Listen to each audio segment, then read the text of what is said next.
So welcome. We are glad you're here. This is File, Pile, Sort, Shred. So this month, the month of July, we're focusing in on the piles and files of paperwork. So we're going to talk about which papers to keep, which ones we might not need to hold on to. And if we're just meeting for the first time, it's lovely to make your acquaintance. I hope we become fast friends. My name is Jamie Novak. You can see more about me at jamienovak.com. And much of what we're talking about during our time together is going to be the coming from the pages of Keep This, Toss That. So if you are following along, we would love to have you pick up that book. It's available to borrow from the library or wherever books are. So there we have it. All right, I am getting our chat up on the screen, so hopefully I can see that easily in case you do have questions along the way, because sometimes we do. So as we're getting our friends logged in, we've got a lot to cover.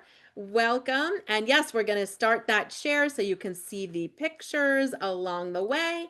And here we go. So file, pile, sort, shred. This is our topic for July. And we do hope to have you come back next month for a totally different topic. So this is our Declutter Club done in a webinar format because there are hundreds of attendees. So it just keeps it very organized. You can see me, I cannot see you, but we can chat together. We meet the first Thursday of every month. You can register for future presentations at the Chelmsford Library, chelmsfordlibrary.org. And next month, we're meeting on August 7th at 7 p.m. New York, New Jersey time. And that's going to be how to sell your stuff. So we're going to be talking about like Poshmark and yard sales and how to make it profitable and easy and not too much tech involved, and keep you safe too. So lots to cover next month, but for tonight, it's all about the paper. So if your paper pile looks a little something like this, and you're kind of giving it the side eye going, what am I going to do with all these papers? You're definitely tuned into the right presentation, and we are very glad that you decided to join us. During our time together this evening, we'll be together for just about an hour. Please stay as long as you can. If you have a conflict on your schedule and need to leave early, or if you ever need to join late, please know that's always available. So we're just glad the time that you can spend with us. We're going to be looking at the 3 questions that I like to ask, and they are highlighted in the book, Keep This, Toss That. There's an entire checklist in the paperwork chapter. So if you have the book, you can follow along. And we're going to look at 3 questions: personal documents, papers to keep, papers to shred. We will always have our favorite part of the presentation, which is that live tidy up moment where I set a timer and invite you to join us. If you're able to join us doing a little decluttering activity, and then I don't teach anything during that so that you can focus. And then we're going to touch on the idea of archiving paperwork. So I hope you're as excited about solving the paperwork piles as I am. And let's get started. Now, quick reminder, we only have an hour together. So we will not be able to solve all the papers tonight, but we can absolutely make progress. We can get started. And that, I think, is the most important part for so many of us. So we won't solve it all tonight, but we'll give you solutions along the way. And then, of course, we're going to get started, which so many times is the most difficult part.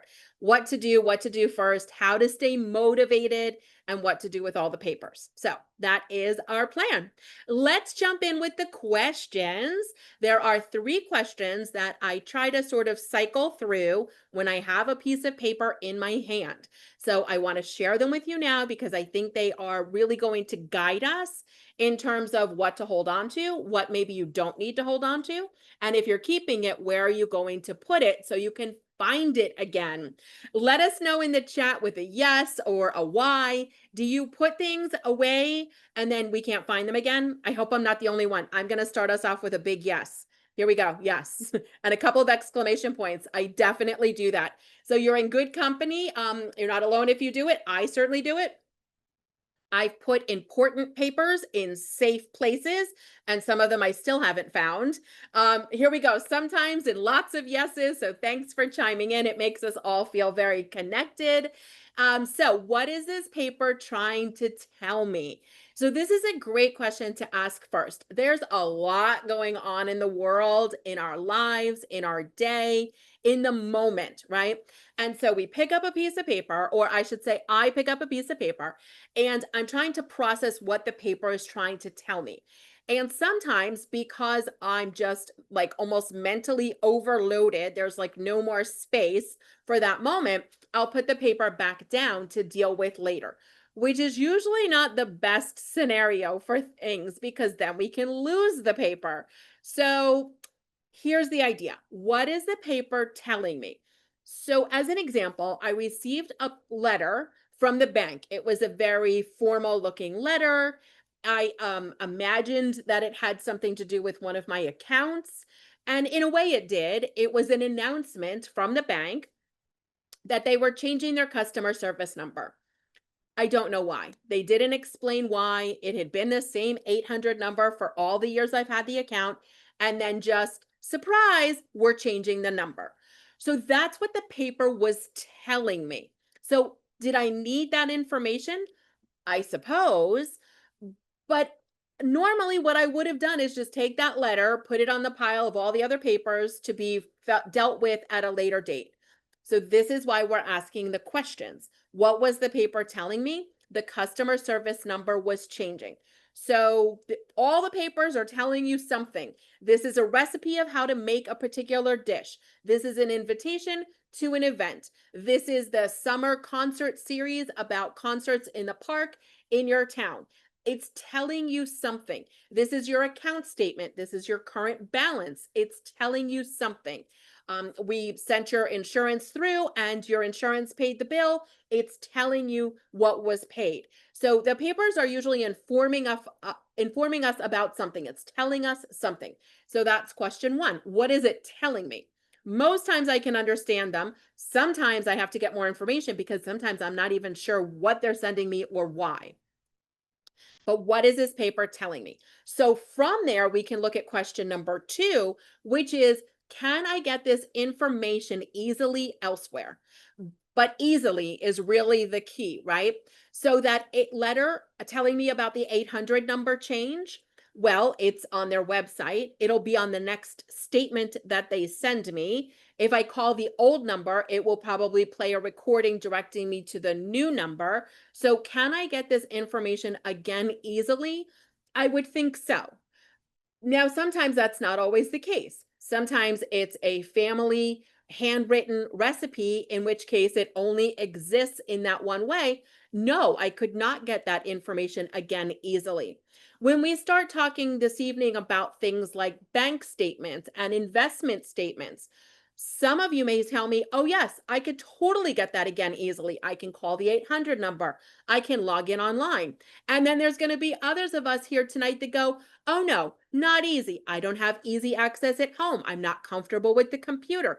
I don't have a printer. I couldn't print it out easily. So there's no real right or wrong answer here.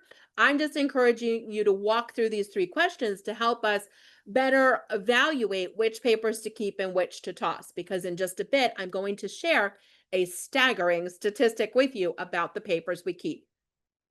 So, what is the paper telling me? Can I get this information easily elsewhere? And then finally, where would I look for this?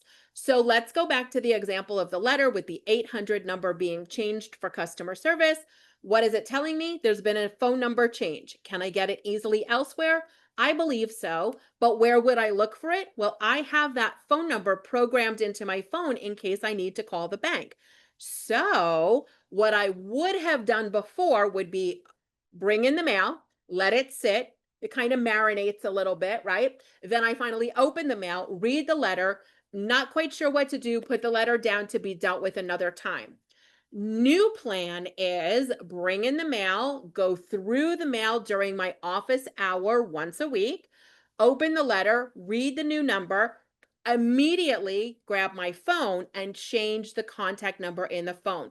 And then I can discard the letter. If it had personal information, I would want to shred it. If it was just a generic letter with nothing important or sensitive information, it could be recycled. And we'll talk about an easy way to get your personal information off of these documents in a little bit.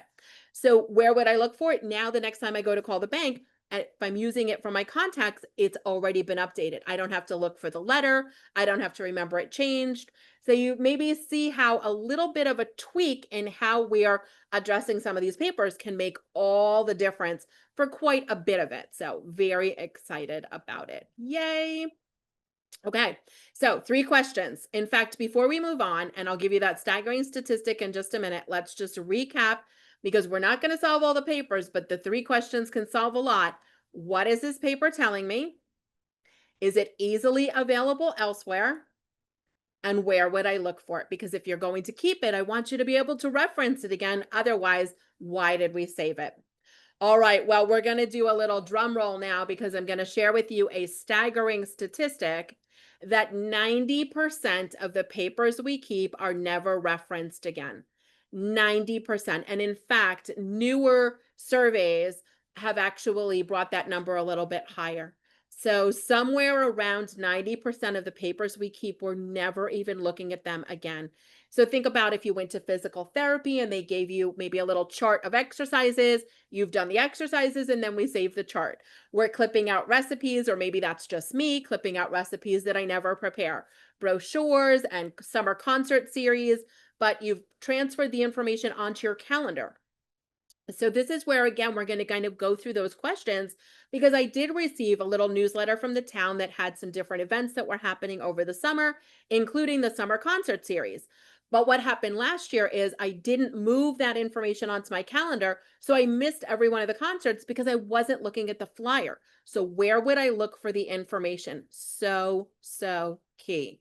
All right, let's continue on as we're welcoming in some new friends that are just joining us. You're in perfect time. We have not gotten to the list yet. So we're going to look at what to keep and what to shred. And before we get there, I just want to remind you that I am not a lawyer. I'm not an estate planner. I'm not a tax attorney. I'm not a CPA. And so I am a professional organizer who did a tremendous amount of research when I wrote my newest book titled Keep This, Toss That. But I want to let you know, I am not here to say, get rid of all your papers. I don't think we can go paperless. I want you to have a comfort level, keeping the things that make you feel comfortable in case you need them. And then I would love for them to be organized in a way that you can find them again if and when you needed them. That's really my goal. I'm not here to tell you get rid of everything. So I'm going to share with you from an organizational standpoint what my research has been, but I always suggest that you check with a qualified professional when it comes to legal and financial and tax things. So when we look at paperwork, the documents that you took to file taxes, which is not every monthly statement, right? It's those year-end statements. If you receive pay stubs, you didn't take every pay stub, you just took the W-2 at the end of the year. So the documents that you would take to file taxes, or the documents you needed if you file taxes, the IRS here in the United States suggests that you keep them for 3 years at a minimum and 7 years just to be extra secure. In the event that you wanted to change a filing, they had a question, who knows? It just gives us the utmost security. So that's why there's this 7-year paper rule. Again, it's totally up to you. You might keep all of them. But as long as paying taxes, getting your refund, making the payment, everything's like all squared away, then 7 years feels like a comfortable length of time. However, if there's some issue happening, then I would save everything until it's resolved. And that's true of anything, taxes or anything else. So 7-year paper rule when it comes to the tax paperwork, which is just what you use to file the taxes. If you own a vehicle, so if you have a car, if you own a home, a vacation home, a timeshare, or if you're renting, I would keep the documents related to that for the length of time that you have the vehicle, or that you're in the rental, or that you own your home. We're going to get into a little bit more of a detailed list. So if you prefer a list format, don't worry, I've made you one. I'm a big fan of lists, so just hold on. But this is just sort of a general category of things. So the reason for that is when you go to sell your home, depending on where you live, you might need to prove upgrades or maintenance. There might be capital gains taxes. For your vehicle, it might be under warranty and you need to prove that you got, oil changes, or when you go to sell it, that you can give all the records over, or if you had some sort of a recall that was fixed, those types of things. Insurance policies, you want to keep them for the length of time that the insurance policy is active. And then if you use the policy, not necessarily health insurance, but other types of things, other policies that you may have made a claim on, I would maybe hold on to it a little bit longer than that because sometimes some of those things can come back. Personal identification documents. And again, I'm going to have a list for you, so stay tuned. And your, estate plan and your like will and final paperwork, that's going to be a lifetime. And then the last one on the list, which may be a little obscured on your screen, so I apologize. Anything that's offering you paperless, just reconsider keeping it. So if you receive a statement in the mail and it says go green, go paperless, sign up for no paper, get it digitally, or we're going to start charging you if you want the paper version. That is just a huge clue. It is a big clue saying to you, hey, listen, we are sending you a secondary copy for you to keep records that there's no like real reason for you to have unless it just makes you happy to have it. You might consider going paperless. So I always give the example. Growing up, my mom had a 4-drawer filing cabinet, and every month into every one of the manila file folders, she would put a statement. The water bill, the phone bill, the electric bill, right? And then at the end of the year, the whole thing was outdated. But if she needed to look at the water usage from last month, we didn't have sort of that immediate access to online accounts back then. So it made sense that she would want to keep her own set of records just in case.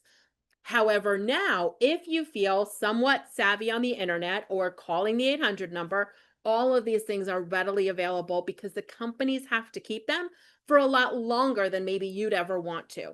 So you might decide just for a personal choice, you're going to keep the newest statement only or 1 year worth of statements for no other reason than a year feels right, or 3 years of statements.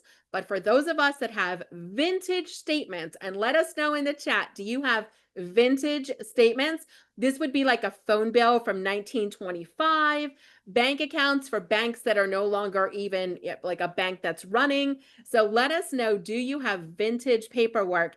And this would be a great place to start. So we're going to get into our list in just a moment. Before we do, there is a product on the market. It's called Guard Your ID. Guard Your ID. This is just one brand. And if you are a shopper on the online store Amazon, it's their Prime Day today. So these items are a little bit of on a discount. But you can see the Amazon code if you like to shop on Amazon. If you're not a big Amazon shopper, you can find these in home stores and sometimes even in craft stores. It's called Guard Your ID, and it is a roller in a very thick ink, and it allows you to obscure sensitive information on documents and checks, and it even goes over glossy. So prescription bottles and catalogs and things like that. So it's called Guard Your ID. And I wanted to let you know that it's available in case it would be easier to roll over your information than it would be to have a huge pile of things to be shred. So you can roll over your identifying information and then simply recycle it.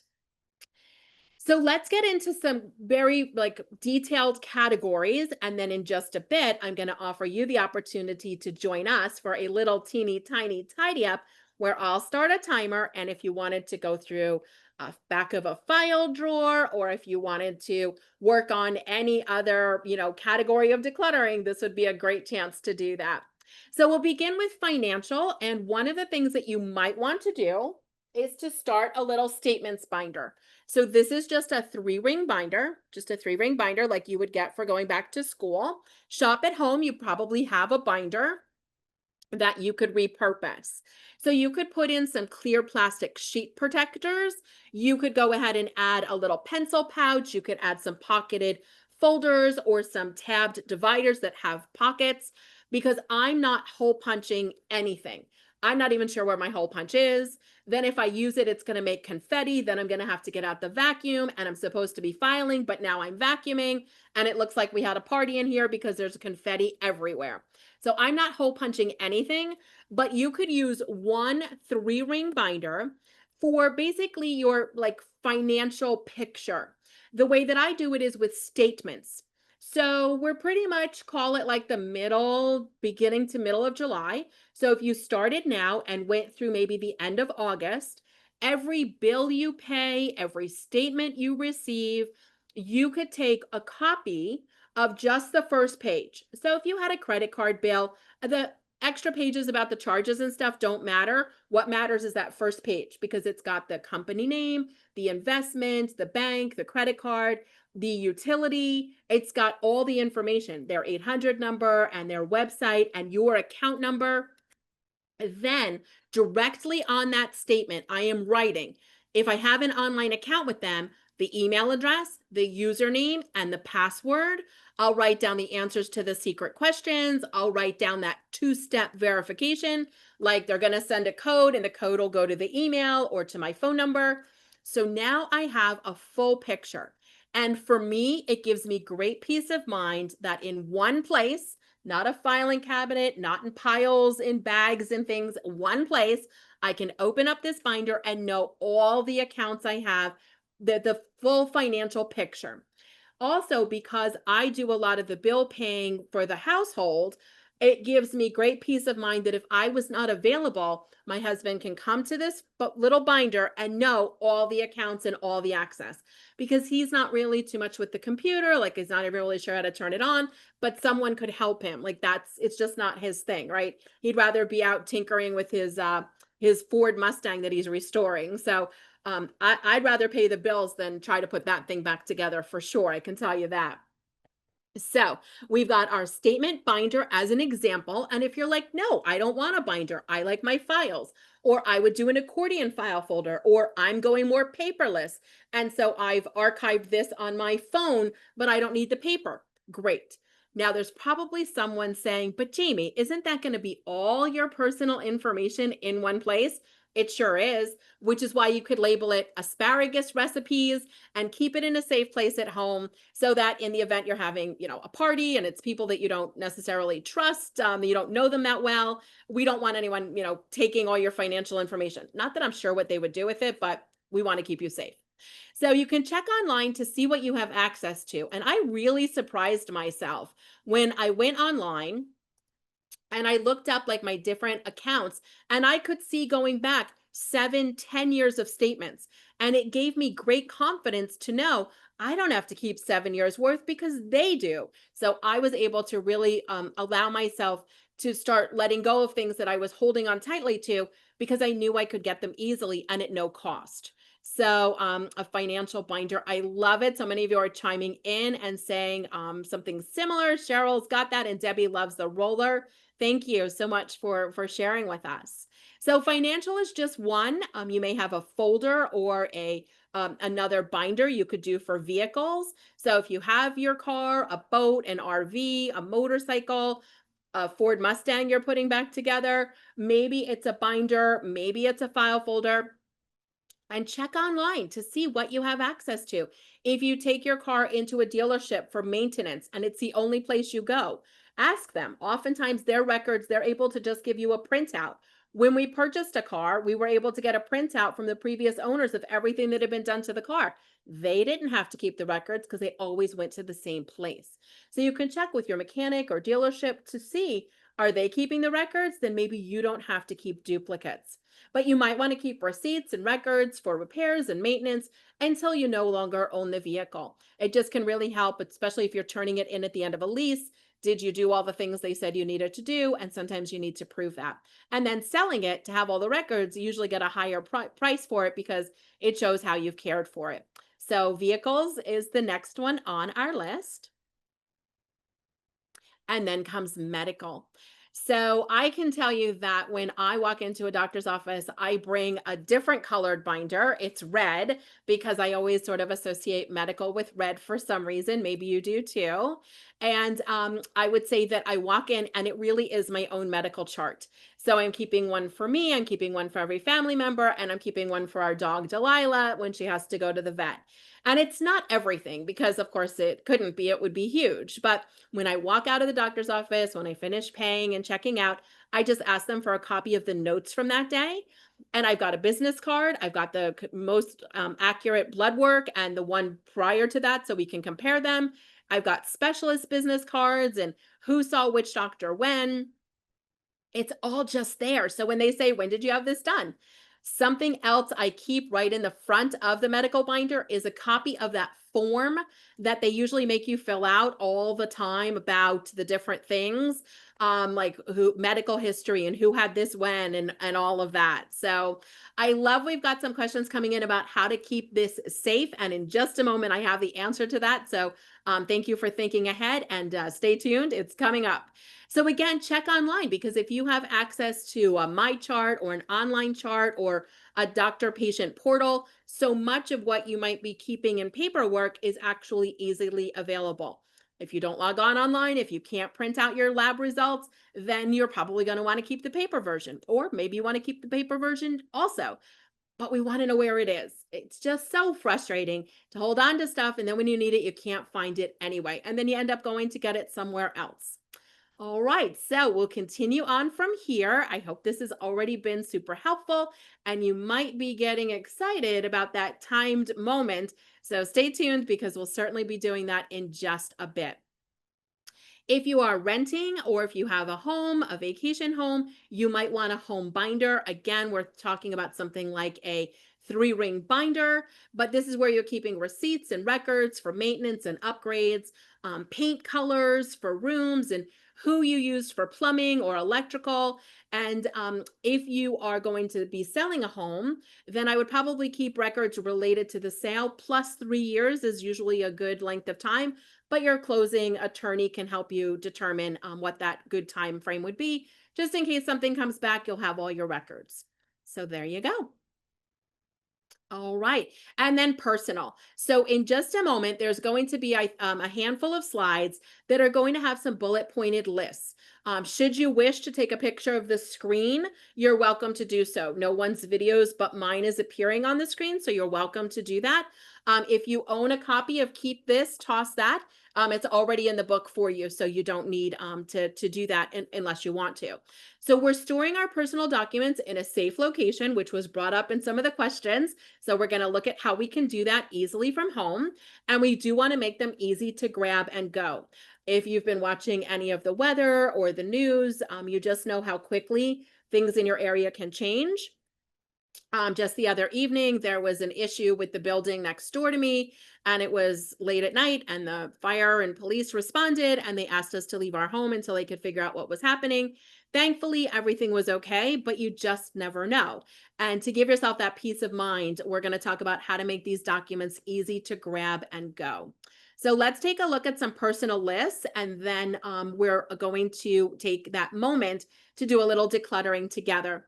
To answer the question that came up about how to make sure that in the event something happens, our documents are kept safe, there's really a few different options. The first one that comes to mind is a bank deposit box, which is a very common choice. I'll just say that I don't know if it's the choice that you would prefer. And that's because it usually has a yearly fee to keep your items in the bank. Items in the bank deposit are usually not, protected under any sort of insurance. So you definitely want to check on that. In addition to that, if you needed to leave your home in the middle of the night or on a weekend and the bank was closed, you can't get your documents. And then finally, if you're not available and someone else needed to get your documents, they're not going to be allowed into the bank unless they're on some sorts of documents and things. So it's not like you can just say to, a family member, hey, the key is over here, go get it. It's not like that when it's in a bank. So if you would prefer to have your documents at home so you can grab and go whenever they're needed, here are a few different options. I've highlighted 3 for you. So I actually have all 3 of these products and I'll tell you how I use them. The first one is a little pouch. So it's just a little pouch. And the way that I use this is for those personal identifying documents. Like I had to go for my driver's license. I was able to take the pouch. I had everything that I needed. And we'll look at what's included there, but it's things like birth certificate and marriage license, if that, applies. So that is a pouch. It is fire resistant and watertight. You could still file it in a filing cabinet. However, you might prefer to keep it in your grab and go bag in the event that you needed to leave your home in an emergency. If a pouch doesn't seem like it's going to be large enough, for example, if you're putting a lot of things into a binder, the binder will not fit in the pouch. And so that more sort of a messenger style bag, the one that has the reflective strip and it's a black bag, that is a messenger style bag. So that would fit a variety of binders, additional items as well. So if you had more than just papers, that would be great for that. And then the last one on the screen is a true file box. The brand happens to be Sentry, Sentry, Sentry, Sentry. There are others. You just want to be sure they have really good reviews. I would say, though, that it's about 40 pounds, I believe. So in the event of an emergency, I'm not like carrying that down the street with me, which is why the others are more portable and a lot more lightweight. But if you had other things that you wanted to keep secure at home, that would be helpful. If you tend to lose keys, the last one is the one that has a key. The other two don't have keys, but you could add locks to them if you wanted to.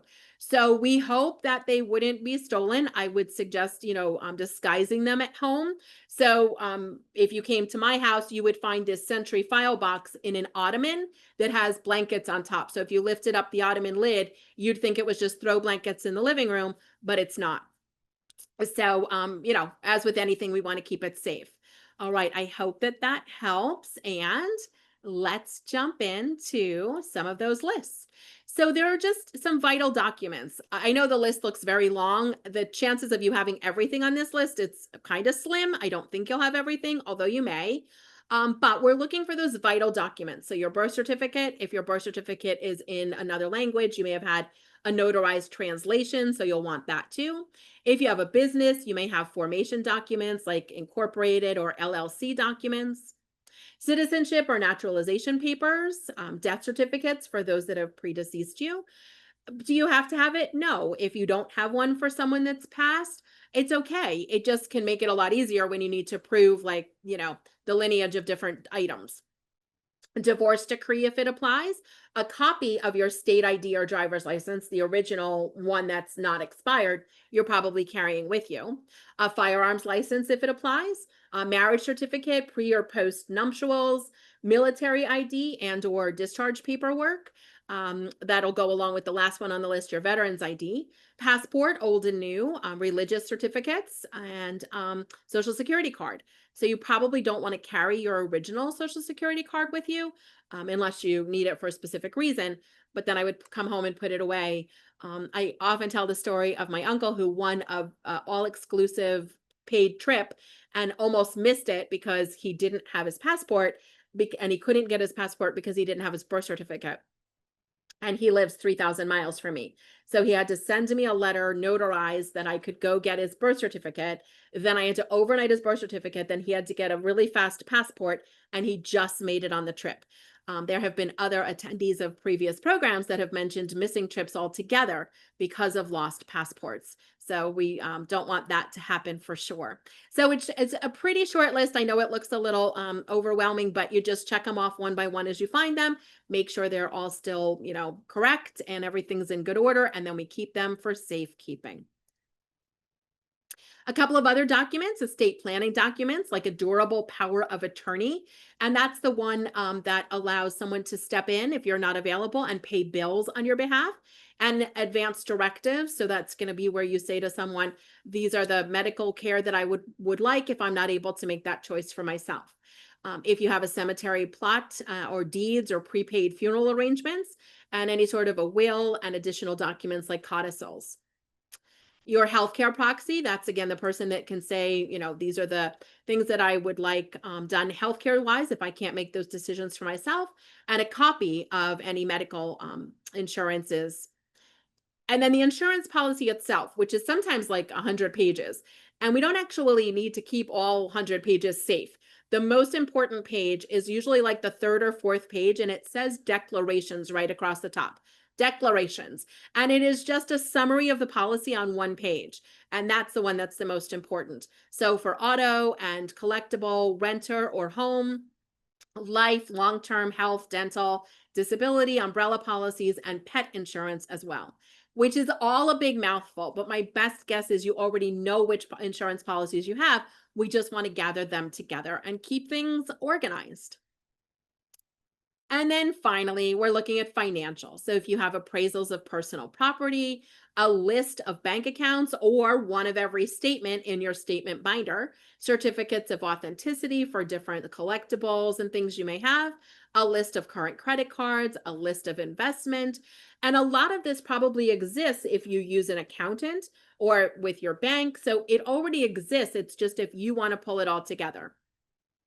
If you have paper bonds or stock certificates, this would be a great time to go on a scavenger hunt and make sure you have the paper copy. Sometimes they were issued as a paper copy one time, and it can be a lot of time and effort and sometimes money to have them reissued. So it'd be great if we can find them if you know you have them. Receipts for valuables, and that would mostly be in case something was ruined and for insurance purposes you needed to prove it. Retirement account or pension documents, and social security statement. So the most recent one will do. And then the tax return, we talked about those documents you take to file taxes or any receipts for like donations that you may have made. And 7 years is a good window. You might prefer longer. So we've got some financial documents as well. So hopefully now we're going, oh yeah, okay. A lot of what I have in the file drawer is outdated, or it's old articles I've clipped, or recipes I'll never make. It's information I've held onto. It's information for bank accounts that no longer exist and really old stuff. And that's where I'd suggest that you begin. If you begin with the newer stuff, it's like, well, I need it. So there's not much to let go of. But when you can make progress really fast by going to a really old filing cabinet drawer and finding stuff like articles you're not going to read or you don't need, or outdated brochures and things, you can make quick progress fast, which can be super motivational. So our last one, if you want to take a look for your home, is going to be a lease if you're renting, a mortgage statement, or a paid off letter. So if you've ever paid off a mortgage or a car or a loan, they give you a notarized letter usually that says you don't owe us any more money. That's a really good letter to keep. Warranty documentation for anything that's under warranty. Vehicles, registration, copy, of course, you're carrying the original, titles for all the vehicles, receipts for the maintenance, and then for your pet, current photo, microchip information, and license and vaccination records. There you go. All right, so we're just going to scroll back for a moment. And this was our safekeeping list. So if anyone needed those Amazon links, you can take a quick shot now. And then we're going to look at the lists. And then it's going to be time to do a little decluttering together. So think about where you'd like to begin. So for Susan or anyone else that needs this vital list, there you go. So maybe start thinking about, in a few minutes that we're going to have together, would you like to look at something in your to be read pile or catalogs? Is there a file drawer you'd like to go to the way back of and pull a file from? And if paperwork isn't right for you to tackle right now, maybe you're sort of more seated with us. Maybe you'll do a little deleting of some emails. That's another great way to make some progress digitally, which definitely counts as well. So any project that's calling your name, paperwork or otherwise, if you'd like to think about what you want to work on, hopefully this was long enough for you to grab a snapshot of that one. And then here is our estates documents as well. Is everyone excited to get started? I'm going to start that timer in just a bit. So think about where you want to work. And the most important part is that you want to make progress, not more piles. So what can happen is during our timed moment, you can start to sort papers out. I've got to read this. I've got to fill this out. I've got to figure out what this is. And my invitation to you is to do that now. Instead of making more piles, let's actually make that progress. So if you'd like to join us for just a little teeny tidy up moment, it's never really long, but hopefully it's long enough that you can make some progress with us, because again, our most favorite part. So if you'd like to join us, it is 7:40 New Jersey time. We're going to take 5 minutes now. We'll begin in 3, 2, 1, and go. Timer's ticking.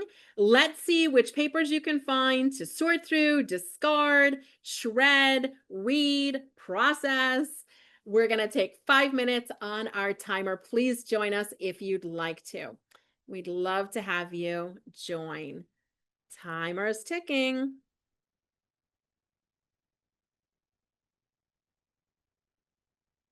And we're down. We can count it down together if you'd like to. Join me as we count down from 10, 9, 8, 7, 6, 5, 4, 3, 2, 1. And we are done. That's our jazzy timer celebrating a win with us. And we'll do a little celebratory dance. So yay, everyone. That was so great. I'm clapping for you.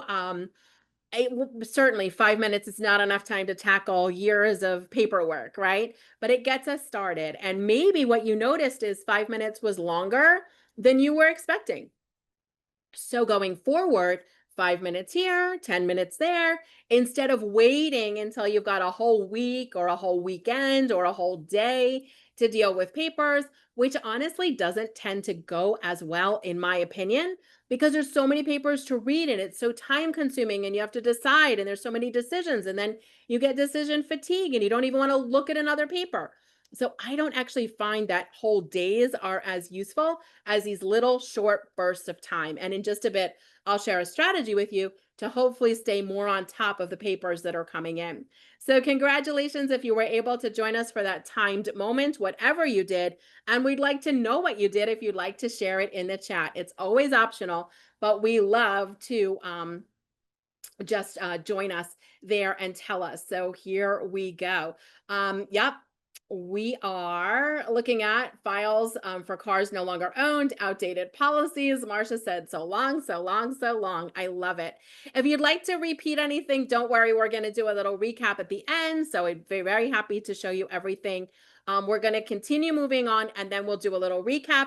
So if you missed anything or want to see it again, it'll be there for you.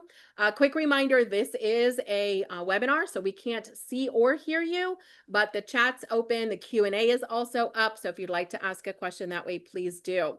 Denise found email notifications from orders that were delivered from 2019. So I love that. Thinned those piles out. Why do we keep those articles to read later? I couldn't agree more.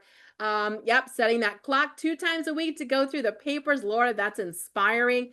Everyone's getting stuff done. Way to go, Jane. This is incredible. It's one of my favorite parts of getting together on this monthly basis here through our awesome Chelmsford Library. The fact that we're just like doing this together and we're not alone and we have the accountability of being here. It's one of my favorite evenings. So I hope you're going to come back on August 7th. Well, here's something that I suggest we don't toss, and that's going to be sentimental items. Stores are all over. You can order stuff online and have it delivered in a few hours, right? But a greeting card where someone signed their name and they're special to you for some reason, we can't duplicate that. So that's the kind of thing that I would absolutely encourage you to hold on to, at least for now. You might change your mind later, but as we're going through papers, so that you don't have any moment that you regret letting something go, I would just pop them into a box, keep all the treasured things, and keep going. That's what I would highly suggest. So very excited about this one. Sentimental papers. You're talking greeting cards and handwritten family recipes. Those are some of my most prized pieces.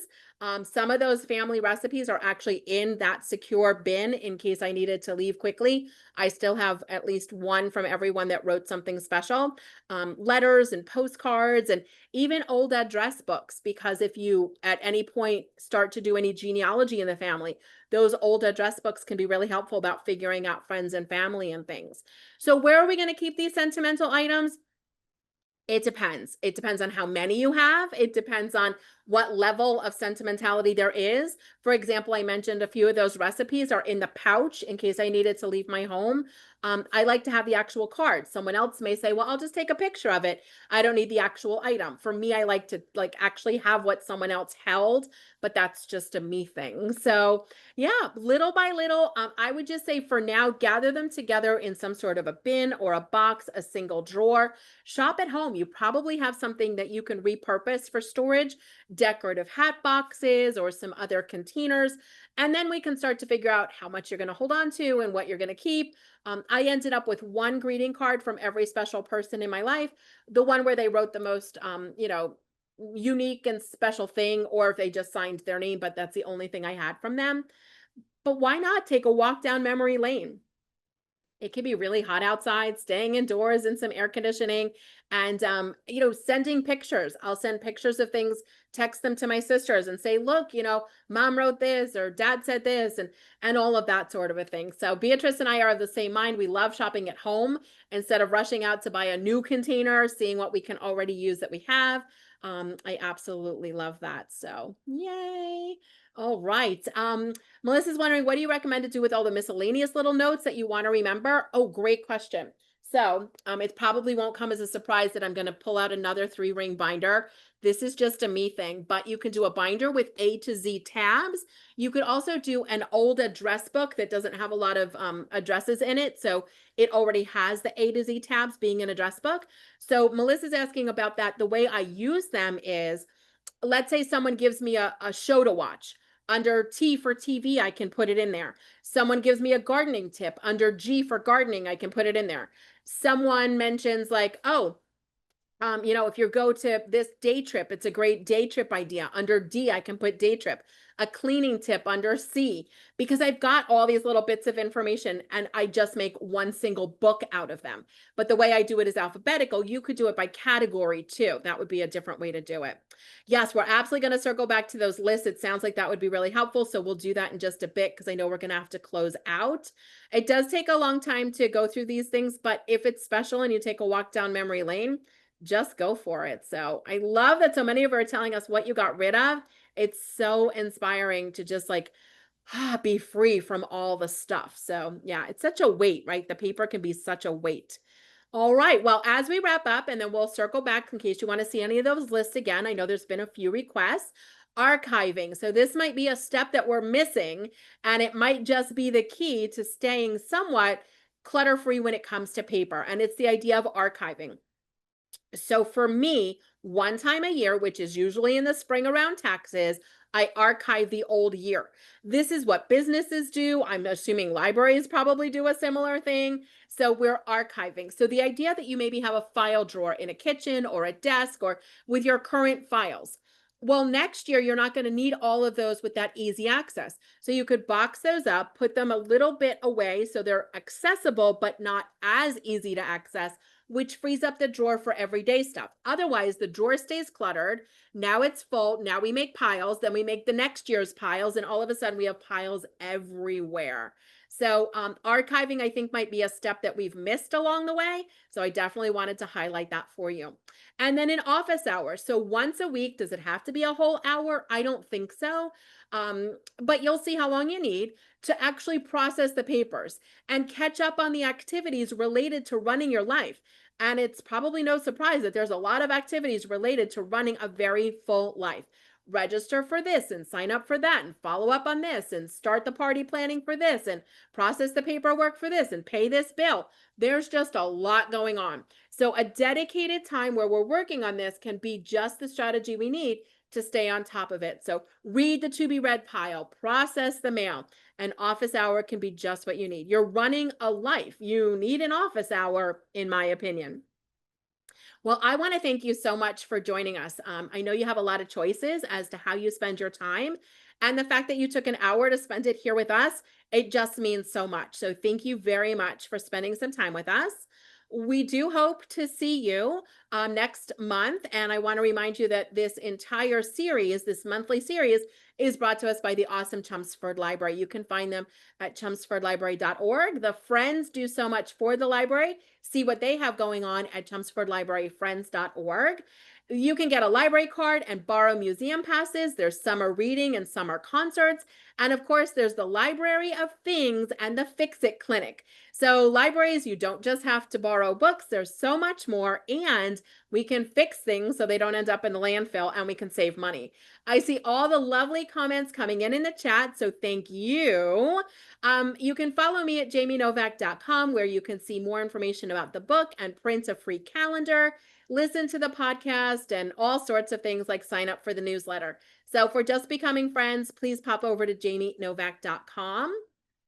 And mark your calendar. We'll be getting together on August 7th for how to sell your stuff, followed by fall cleaning and holiday prep, recipes and cookbooks, and a little bit of kitchen thrown in there, things to do before the holidays, and what guests notice first. So we have a full calendar of events coming up. It's the first Thursday of every month. So we do hope to see you next month. I'm going to roll back in our slideshow to give you those blue lists again. We began with the Amazon products. So there it is. And I will put these lists up. So I'll scroll through them slowly as I answer a question that came in about that organizing notes. So you can do it, Karen, in a binder with A to Z tabs. You could also do it in an old address book because it already has A to Z tabs. So cleaning tips in C, and TV shows in T, and restaurants to try in R, and just all like donation ideas under D, and day trips under D. And I just put it all in the same book. And then I keep the book for year after year after year. Yeah, Laura, it's so true. You're running a life, right? And as much as we wish it was paperless, yep, that's a great takeaway quote. Thanks for highlighting that one for us. So many great ideas that many of you are sharing what you are doing. So we're getting takeaways from you as well, which we love. We're going to move on from this slide to the next. And if you need anything, just, let me know. I'm happy to scroll back on it. So excited to see everyone's lovely comments. And again, if this was your first time, we warmly welcome you and invite you to come back. If you've been joining us for a few months, come on back so we can keep punching your frequent flyer card and have you join us. All right, so let's see. Oh, Edna's mentioning that she has her personal items in a baggie. Should they go into a pouch? I mean, I don't know. I guess test it.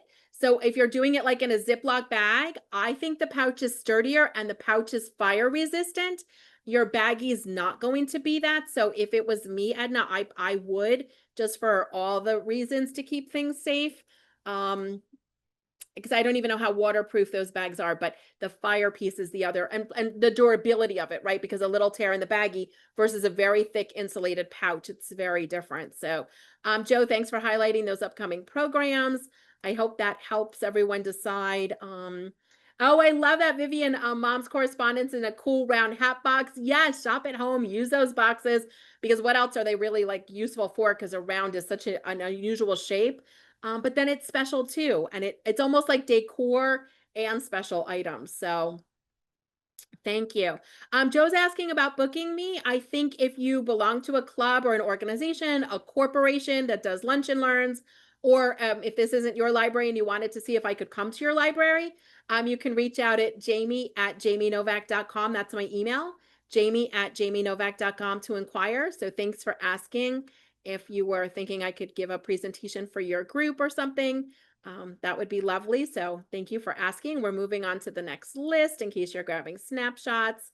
And then we're going to have to wrap. So a quick reminder, this is a webinar, which means we can't see or hear you. So, but please do use the chat or Q&A if that's available to you. And then you asked about the upcoming dates, and here they are. So please do mark your calendar and you can see all of that. So Barbara, there you go.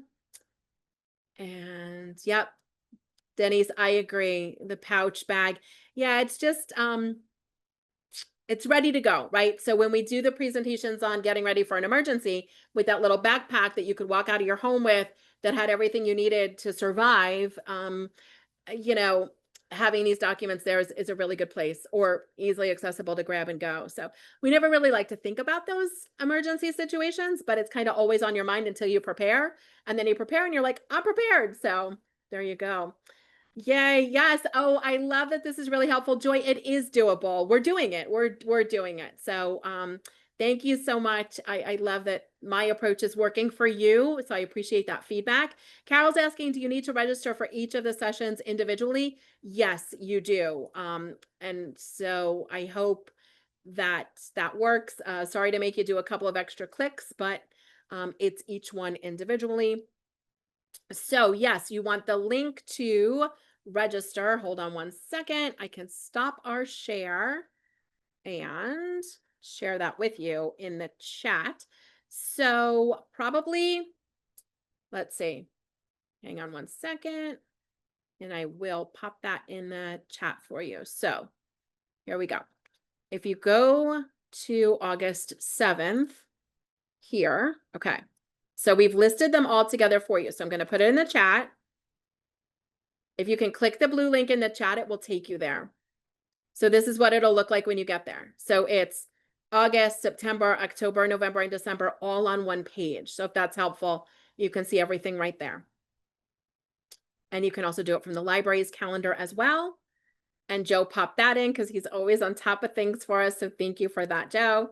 And so that'll get you right to the page where you can register for all of them. And if you have any trouble with them, you know, just let us know. Well, it's after 8 o'clock and we're going to get logged off. It is time to go, but hopefully you're going to go start a timer for 5 more minutes and sort some papers and then let us know how that went. Adair, always good to see you, Joe. Thank you for all of that you do in the chat to keep us up to date with those links. We're going to do this again the first Thursday in August, which is August 7th at 7 p.m. New York, New Jersey time. If you need anything, please reach out to me or to the library. Thank you so much, everyone. Have a clutter-free evening. Stay indoors, stay cool, and sort that paperwork.